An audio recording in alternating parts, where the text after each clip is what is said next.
আসসালামু আলাইকুম।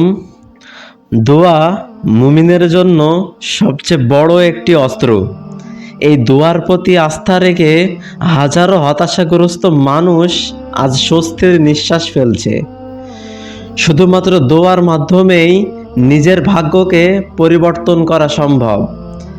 কিন্তু শুধুমাত্র একটি কারণে এক ব্যক্তির দোয়া কখনোই কবুল করা হয় না, আর তিনটি মাধ্যমে সবার দোয়াকে কবুল করা হয়ে থাকে। চলুন জেনে আসি কার দোয়া কবুল হয় আর কার দোয়া কবুল করা হয় না। তবে তার আগে আমাদেরকে জানতে হবে দোয়া জিনিসটা আসলে কি। দোয়াকে শুধুমাত্র আমরা হাত তুলে দোয়া করা কি বুঝে থাকি, কিন্তু আপনি কি জানেন সবচেয়ে বড় দোয়া কি? সবচেয়ে বড় দোয়া হলো নামাজ। আর বান্দা সিজদাতে আল্লাহর সবচাইতে কাছে চলে যায়। আর এই সময় আপনাকে আপনার মনের বাসনার কথা আল্লাহর কাছে জানাতে হবে। এখন চলুন জেনে আসি কিভাবে দোয়া কবুল করা হয়।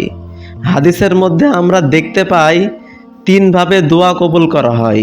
প্রথমত, বান্দা যা চায় আল্লাহ তাকে সরাসরি সেই জিনিসটাই দান করে।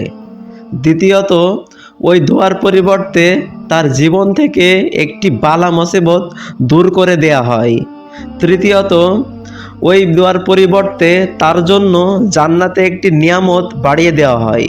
এই তিনটি পন্থায় সবার দোয়াকে কবুল করা হয়ে থাকে। এখন চলুন জেনে আসি কোন ব্যক্তির দোয়া কবুল করা হয় না। আসলে যে ব্যক্তি দোয়া করার পর মনের ভিতর সন্দেহ রাখে তার দোয়া কবুল হওয়ার ব্যাপারে, প্রকৃত অর্থ হচ্ছে দোয়া করার পর সম্পূর্ণ আস্থা রাখতে হবে মহান আল্লাহর উপর। কোনো রকম সন্দেহ সংশয় মনের ভিতর রাখা যাবে না। যদি বিন্দু মাত্র এই সন্দেহ রাখেন তাহলে কখনোই আপনার দোয়া কবুল করা হবে না। আমি আপনাদের একটি ছোট্ট পরামর্শ দিতে চাই।